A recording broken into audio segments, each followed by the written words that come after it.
하나님께서 우리와 함께 하셔서 한 주간 동안 건강히 잘 지내다가 주의 날을 맞이해서 다시 예배를 통해 만나게 되어서 너무 고맙고 또 인도하신 하나님께 감사를 드립니다. 저희가 성경을 쭉 읽어보면 창세기부터 요한계시록까지 상당히 많은 분량이 있고 또 굉장히 오랜 동안에 걸쳐서 기록된 다양한 이야기들이 있는데 그 내용들을 크게 정리를 하면 사람과 시대가 어떻게 어떤 모습으로 변화되고 전환됐는가 하는 것이 굉장히 중요한 소재를 이루고 있습니다. 구약 성경에서는 수많은 인물들 가운데서도 모세를 가장 중요한 인물로 생각할 수 있는데, 사실 모세는 미디안 광야에서 그냥 평범한 목동으로 생을 마감해야 될 사람이었거든요. 근데 어느 순간에 일개 목동이 아니라 이스라엘 민족 전체를 억압으로부터 탈출시킨 해방자요, 민족의 영웅이 되었습니다. 어떻게 그렇게 되었을까? 또 신약 성경에서는 바울이란 사람이 예수님 이후로 가장 기독교 형성에 중요한 역할을 감당했는데, 저 사람이 처음부터 예수를 믿은 사람이 아니라 예수 믿는 사람들을 쫓아다니면서 핍박하고 투옥시키고 사형에 처하고 그런 사람이었다는 거죠. 그런 사람이 어떻게 예수를 위해서 증언하고 목숨을 거는 사람이 될 수 있었을까? 그 전환점, 그 방향의 변화, 이런 것들이 사실은 성경의 중요한 모티브가 되어 있습니다. 잘 드러나지는 않지만 사실은 기적 중의 기적은 처음에 예수 믿는 공동체가 요만큼에 불과했다는 거죠. 로마라는 거대한 제국에 이스라엘이라는 아주 작은 식민지, 그 중에서도 저 시골 나사렛, 갈릴리 이런 시골에서 시작된 예수 운동, 정말 작은 운동이 어느 순간에 로마를, 전 세계를 확산하는 놀라운 일이 일어났는데, 이것이 기적이죠. 그런 변화, 그런 전환이 어떻게 가능했을까 하는 것이 성경의 사실은 중요한 주제입니다. 우리가 그냥 지금 보면 성경의 모세 이야기나 바울 이야기나 초대교회 이야기나 건성으로 대충 알고 있기 때문에 그렇지, 그렇게 알고 있지 이렇게 생각하지만, 사실은 곰곰이 하나씩 들어서 되새겨보고 곱씹어보면 정말 놀라운 사건이 아닐 수가 없습니다. 우리는 곱씹는 게 중요합니다. 수많은 정보들을 가지고 있는데 그 정보가 내게 유익하고 내게 정말 소중한 정보가 되려면 그것을 되새겨야 돼요. 자꾸 회상해보고 기억해내고 곱씹어보고 그 의미를 새롭게 찾아보고, 이런 과정을 통해서 하나의 정보가 그냥 정보가 아니라 내게 와서 산 지식이 될 수 있는 겁니다. 제가 지난주부터 우리 교회에 설교 동영상하고 설교 원고를 카톡 하시는 분들한테만 보내고 있어요. 그게 제일 편해서 그렇습니다. 왜 보내냐? 설교는 한 번 듣고 그냥 말으면 안 되기 때문이에요. 다시 한번 듣고, 그래서 혹시 놓친 거, 내가 그냥 흘겨 들었는데 다시 한번 생각해 볼 것, 또 제가 글을 쓰고도 말로 표현하지 않는 것들이 있거든요. 원고를 다시 한번 보고 이러면서 한 주간 동안에 한 설교를 계속 그걸 붙잡고 사는 거예요. 그 말씀을 통해서 나를 돌아보고 그 말씀 속에 하나님이 지금 내게 무엇을 주시고자 하시는지를 다시 되새겨 보는 겁니다. 그 과정을 통해서 하나님의 말씀이 그냥 듣고 흘려 지나가는 것이 아니라 내 영의 양식이 되고 내 삶의 소중한 밑거름이 되기 때문에 그런 것입니다. 오늘 성경이 우리에게 이런 놀라운 변화의 말씀을 주고 있습니다. 모세가 변했다는 것, 사울이 바울로 변했다는 것, 대단히 중요한 것인데, 그것이 내게 정말로 중요하려면 모세가 변한 것처럼 나도 변할 수 있다. 사울이 바울이 변한 것처럼 나도 변할 수 있다. 그것이 내게 믿음과 확신으로 다가올 때 새로운 생명의 말씀이 되는 겁니다. 오늘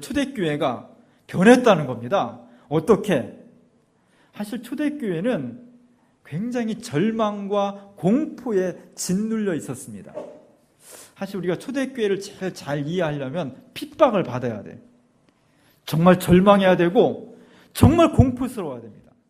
그래야만 그때 당시에 그 느낌과 그 상황 속에서 사람들이 느꼈던 감정, 그 속에서 고백했던 고백, 그 속에서 썼던 이 사건들이 우리에게 피부에 직접적으로 와닿아요.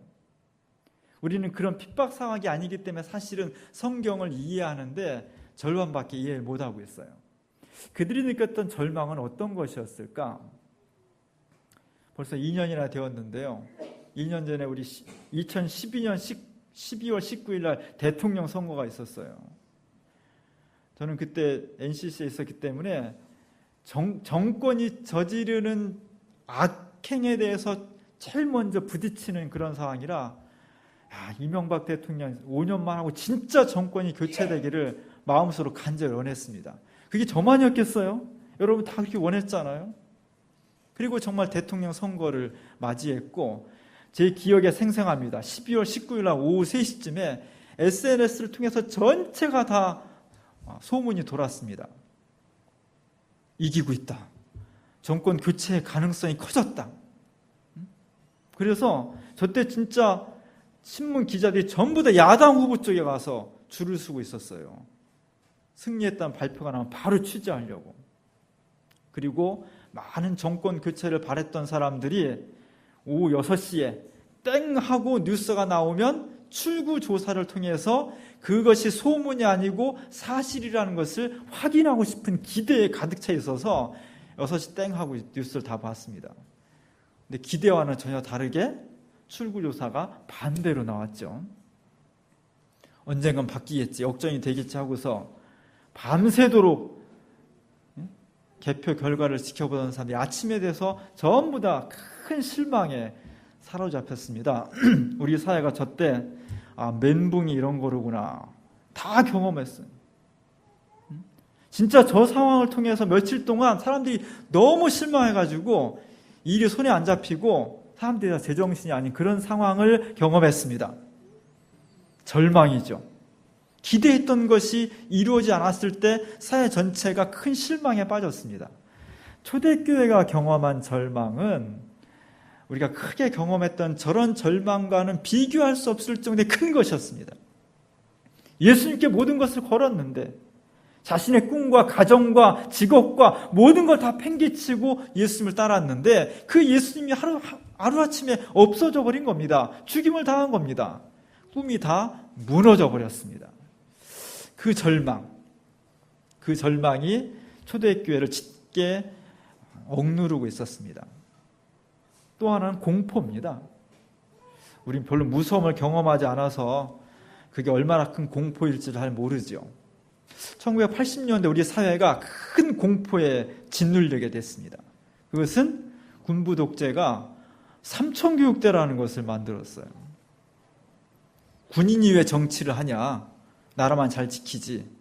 우리가 정권을 가진 것은 권력에 욕심이 있어서가 아니라 우리 사회를 정의를 구현하기 위해서다. 왜? 우리 사회가 너무 불의가 많으니까. 너무 악한 사람들이 많기 때문에 할 수 없이 군인이 정치에 나섰다는 논리를 세운 겁니다. 그래서 그들이 내세운 군부 독재의 첫 번째 구호는 정의사회 구현이었어요. 기억나시죠? 정의사회 구현. 정의사회를 구현하기 위해서 나섰다면 이 사회가 불의로 가득 찼다는 것을 주장해야 돼요. 그래서 우리 사회에 너무 악한 사람들이 많다, 깡패가 많다, 조직폭력배가 많다, 불의한 사람이 많다, 이런 사람을 다 잡아다가 순화 교육을 시켜야 한다는 것이 군부의 논리였습니다. 그래서 진짜 깡패도 잡혀갔겠죠. 근데 진짜 억울하게 그렇지 않은 사람들도 많이 잡혀갔다는 거예요. 뭐 그냥 싸운 사람, 아니면 좀 길거리에 건덩건덩 다니는 사람, 밤늦게 술 먹고 휘청거리면 혼자 걷던 사람, 몸에 문신한 사람, 이런 죄역으로 다 잡혀간 거예요. 심사를 거쳐서 4만 3천 명 이상이 삼천교육대 교육을 받았습니다. 이 보고는 1988년도에 아직 군부 독재가 끝나지 않았을 때 국정조사에서 국방부가 낸 자료예요. 교육을 받다가 52명이 교육 현장에서 죽음을 당했습니다. 그리고 교육 후유증으로 397명이 목숨을 잃었습니다. 나중에 죽지는 않았지만 정신적으로 육체적으로 큰 상해를 입은 사람이 2678명이라고 그래요. 4,000명 넘는 사람들이 삼重교육대 끌려가서 죽임을 당하거나 평생 씻지 못할 상처를 입은 겁니다. 이 통계는 국방부가 낸 통계예요. 국방부가 이 통계를 부풀렸겠어요? 줄였겠어요? 실제보다 훨씬 줄여서 냈겠죠. 훨씬 많은 사람이 죽었을 거고 훨씬 많은 사람들이 상처를 받았을 겁니다. 이렇게 삼重교육대가 우리 사회에 실현됐을 때 우리 사회는 조용했습니다. 무서우니까. 술도 안 먹고요. 혼자 거리를 잘 다니지 않았어요. 싸움도 잘 안 했고요. 무서운 겁니다. 이 공포. 이런 공포가 초대교회의 절망과 공포로 사람들을 내리누르고 있었던 겁니다. 그래서 이들은 거리로 나설 수가 없었습니다. 어디 가서 내가 예수를 믿는다고 말할 수가 없었습니다. 절망과 공포가 예수 공동체를 유폐시켰고 가두어 버렸던 겁니다. 그런데 정말 놀라운 것은 그렇게 두려워하고 절망 속에 있던 사람들이 어느 순간 거리로 뛰쳐나왔다는 겁니다. 그리고 예수를 그리스도라고 소리소리 지르기 시작했다는 겁니다. 예루살렘에서 유대와 사마리아와 땅끝까지 이르러서 심지어는 외국에서 온 사람들까지 붙잡고서 예수가 그리스도라고 힘주어서 말했던 것이고, 저렇게 전에는 말만 들어도 공포에 사로잡혔던 권력자들 앞에서까지도 나는 예수를 믿습니다. 나는 예수를 그리스도라고 고백합니다. 이렇게 자신 있고 당당하게 말할 수가 있었다는 겁니다. 도대체 뭐가 있었길래, 도대체 어떤 사건이 있었길래 그렇게 짓눌려 있던 절망과 공포의 그룹이 이렇게 새로운 생명으로, 새로운 인생과 공동체로 완전히 전환될 수 있었을까? 변화의 포인트가 뭘까? 터닝 포인트가 뭘까? 이것이 핵심인 겁니다. 이게 중요한 겁니다. 오늘 우리가 이것을 찾아낼 때 우리도 변할 수 있고 교회도 변할 수 있고 사회도, 역사도 새롭게 될 수 있다는 것, 이것이 복음의 핵심입니다. 변하고 싶어요. 저도 변하고 싶습니다. 날마다 아침마다 오늘 좀 더 새로워져야지, 해마다 연초마다 올해는 정말 성숙해져야지, 좋은 목사가 돼야지, 좋은 목회를 해야지, 날마다 다짐을 하죠. 잘 되든가요? 안 하는 것보다 훨씬 낫지만, 그러나 우리가 기대했던 것만큼 그렇게 획기적인 변화가 잘 일어나지 않습니다. 우리 개인의 변화든 가정의 변화든 교회의 변화든 역사의 변화든 그것이 정말 근원으로부터 우리가 존재론적으로 변한다는 것은 우리가 어떤 수행을 하고 명상을 하고 열심히 노력하고 지식을 공부하고 그런 것으로 되는 것이 아니라는 겁니다. 나의 근원적인 변화는, 우리 사회의 근원적인 혁신은 나를 창조하시고 이 사회의 근원적인 실체가 되신 하나님의 능력, 주님의 변화를 통해서만 가능하다는 것이 복음의 핵심인 겁니다. 오늘 초대교회 공동체는 다락방에서 그렇게 무서워 떨던 사람들이 거리로 뛰쳐나올 수 있었던 터닝 포인트에는 성령의 강림이라는 것이 있었습니다. 성령의 강림. 성령의 강림을 경험한 초대교회 공동체는 너무나 많이 변했어요.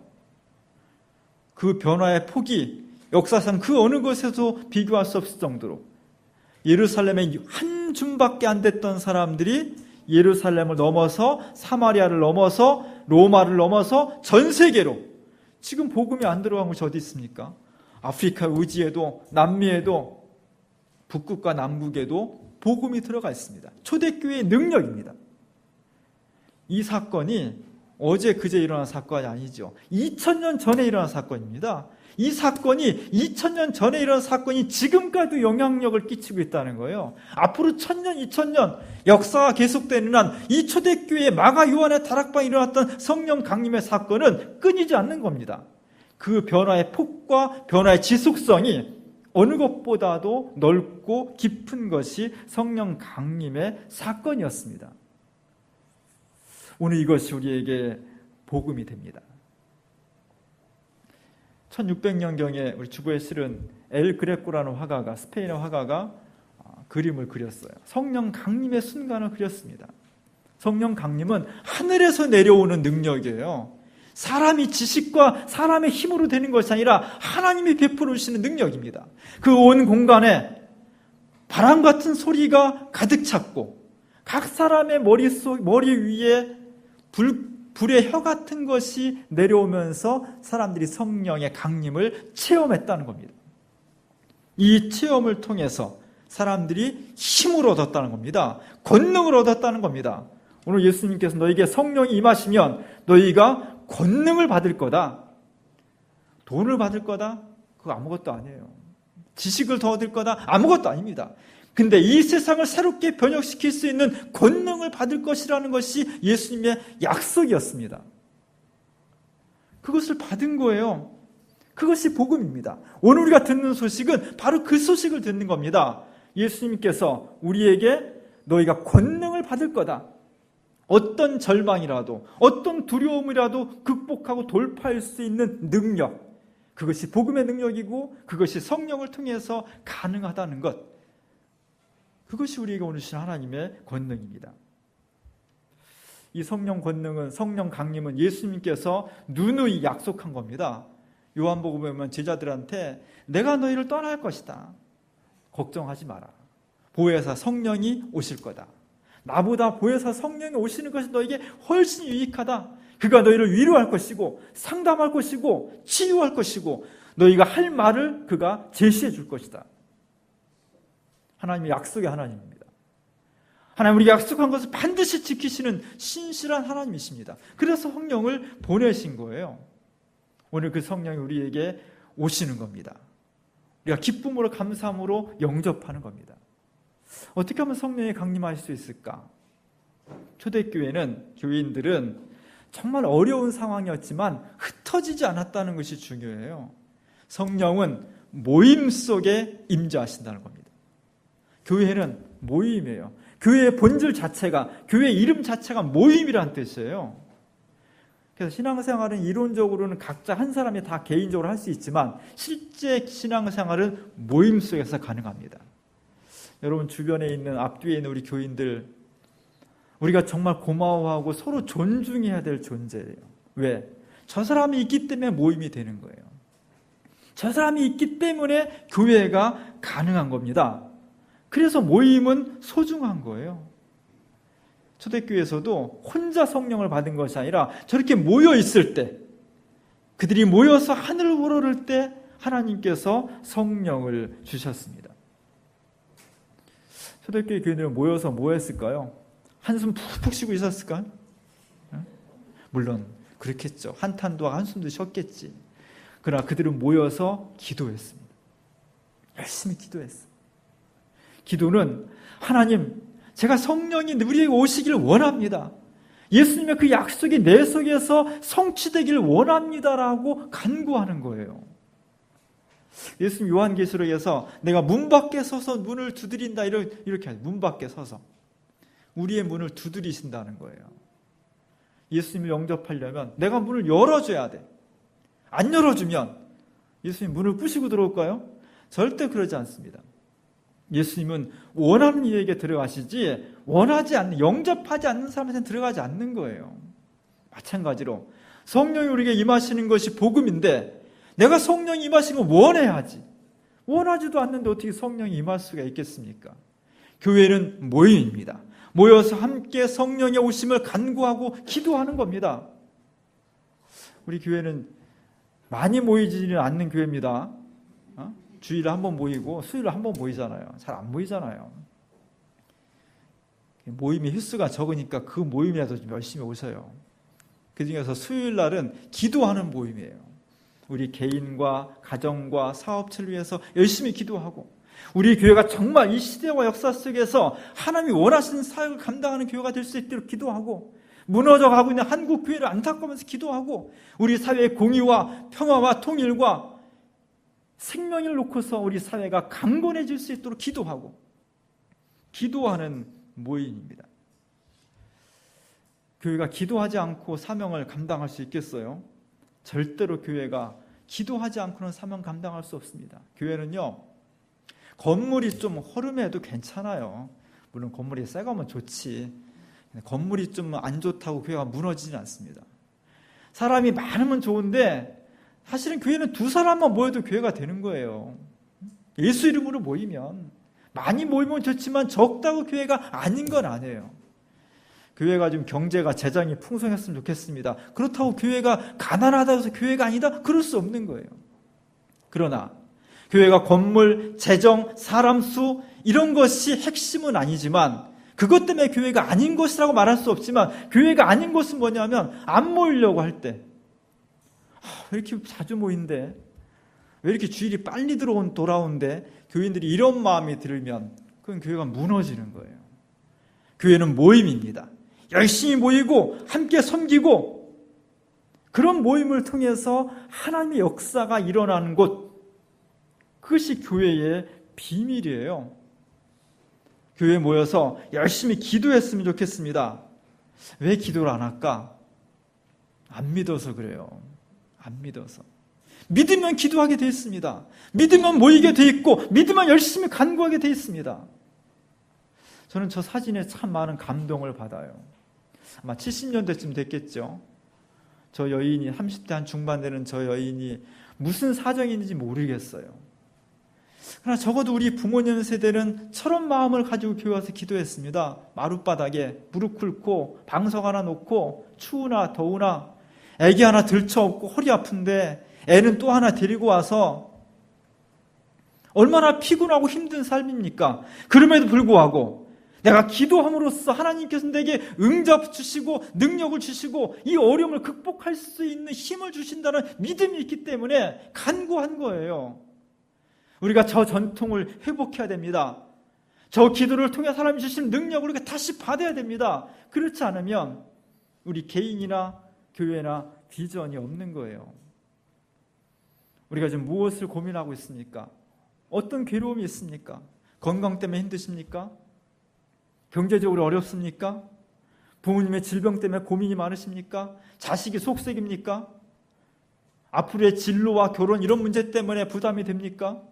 우리 사회의 부정의와 불의 때문에 속이 상합니까? 어떤 문제든지 간에 기독교인은 이 문제를 가지고 한숨 쉬고 한탄하는 것에서 그치지 않고 이 문제를 돌파해내는 겁니다. 마틴 루터가 호를 단신으로 1000년 동안의 중세의 벽을 깼듯이 초대교회 공동체가 절망과 공포에 갇히지 않고 그것을 과감하게 돌파했듯이 이겨내는 겁니다. 내 힘으로가 아니라 하나님께 주시는 능력을 통해서.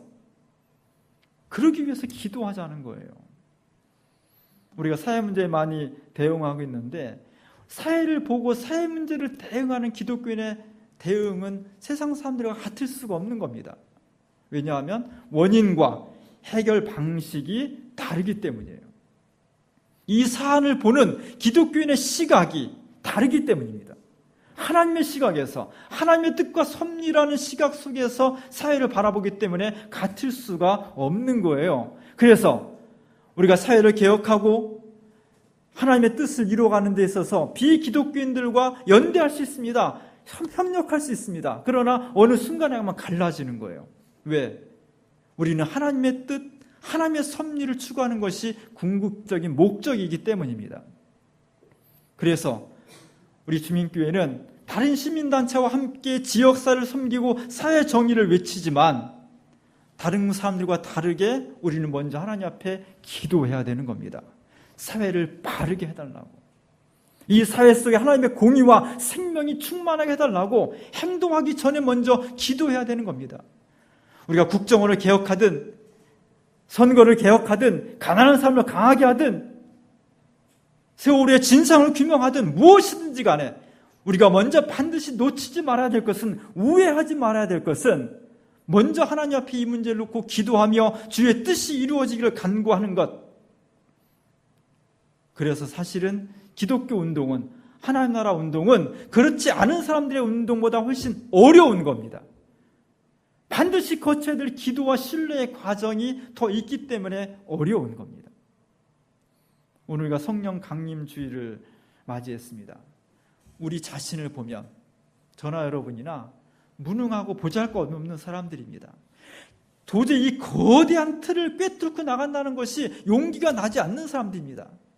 그럼에도 불구하고 우리가 새 힘을 얻을 수 있고 자신 있게 나설 수 있는 것은 내 힘으로 되는 것이 아니라 오늘 초대교회 공동체가 그랬듯이 너무나 힘들고 어려운 상황이지만 성령이 너희에게 임재하시면, 강림하시면 너희가 권능을 받을 것이라는 예수 그리스도의 말씀, 그 말씀을 믿고 기도했더니 성령을 받고 초대교회의 엄울한 상황을 꿰뚫고 일어났던 초대교회의 이 기적을 우리가 믿기 때문입니다. 다시 엘고레교회 그림으로 가면 사람들이 하늘을 우러르고 있습니다. 그곳에서 성령을 간구하고 있습니다. 그런데 오른쪽에서 두 번째 사람은 우리를 보고 있죠. 대개 화가들이 저런 시선을 둘 때는 그림을 감상하는 사람들을 저 그림 속으로 초대할 때 저 시선을 둡니다. 지난 400년 동안 수많은 사람들이 저 그림을 보았습니다. 그 중에서 화가는 저 두 번째 사람의 시선을 통해서 여러분, 성령이 초대교회 강림한 이 현장을 제3인칭 객관적인 입장에서 관찰하지 말고 그 현장으로 들어오라고 초청을 하고 있는 겁니다. 우리가 예수를 믿는 그리스도인이라면 초대교회의 상황, 성령을 받는 상황, 믿음, 이것을 멀찌감치 떨어져서 저렇게 받았구나, 저렇게 하는 것이로구나, 이렇게 객관적인 입장이 아니라 복음의 능력을 내 것으로 하는, 초대교회 상황을 내가 꿰뚫고 들어가는, 성령의 강림의 현장에 내가 인격적으로 참여하는, 그럴 때만이 우리가 진정한 그리스도인이 될 수 있다는 메시지인 겁니다. 오늘 우리가 성령 강림 주일을 맞이했습니다. 많은 문제를 가지고 있습니다. 개인의 문제, 가정의 문제, 역사의 문제, 교회의 문제. 그러나 우리가 정말 냉철하게 내가 가지고 있는 문제가 아무리 어렵다 한들 초대교회의 이 성도들이 가지고 있던 절망과 공포보다 더하겠습니까? 더한 사람이 있습니까? 우리보다 훨씬 어려운 초대교회의 우리 신앙의 선배들은 그 죽음 같은 상황을 갇히지 않고 깨쳐 일어나서 극복했다는 겁니다. 그것이 부활의 능력인 겁니다. 어떻게 가능했느냐? 초대교회 교인들이 워낙 뛰어난 인물들이었다. 그럼 우리는 좌절하는 거예요. 우린 그럴 수 없으니까. 그런데 아주 냉철하게 말해서 그들과 우리는 차이가 없다는 겁니다. 아니, 우리보다 못한 사람들이었다는 겁니다. 그런데 그들이 그 어려움을 꿰뚫고 일어난 능력자가 되었다는 겁니다. 무엇 때문에? 성령의 강림을 통해서. 그리고 예수님은 이 성령의 강림을 초대교회만 주지 않고 그를 원하는 모든 교회와 모든 교인들한테 주시겠다는 겁니다. 그것이 오늘 성령 강림절의 의미가 되는 겁니다. 우리의 팔을 높이 들고 우리의 눈을 높이 들어서 하늘에서 주시는 성령의 강림을 믿으시기 바랍니다. 성령의 강림을 기도하시기 바랍니다. 모여서 함께 기대하시기 바랍니다. 성령이 강림하시면 너희가 권능을 받을 것이라는 예수 그리스도 이 확신의 음성이 오늘 우리의 삶과 교회와 역사 속에서 실현되어야 할 것입니다. 성령의 강림이 우리를 새롭게 하고 우리 역사를 새롭게 전환시킬 수 있는 놀라운 은총이 오늘 성령 강림절을 맞이하는 우리 주문교회 위에 함께 할 수 있기를 주의 이름으로 간절히 축원합니다. 기도하겠습니다. 은혜로우신 하나님, 성령의 강림을 통해서 초대교회가 죽음에서 벗어났습니다. 오늘 우리의 근심, 개인적인 것이든 교회적인 문제든 사회와 역사의 과제든 그것이 무엇이든지 간에 너희에게 성령이 임하시면 너희가 권능을 받고 능히 이길 것이라고 주님 약속하셨습니다. 우리를 둘러싸고 있는 모든 문제의 절망과 공포로부터 성령의 권능을 통해서 능히 이겨나갈 수 있는 이 시대의 진정한 초대교회, 진정한 그리스도인 될 수 있도록 우리에게 믿음을 주시고 기도하게 하시고 성령 충만할 수 있는 우리 모두가 될 수 있도록 은혜를 베풀어 주시옵소서. 예수님의 이름으로 간절히 기도합니다.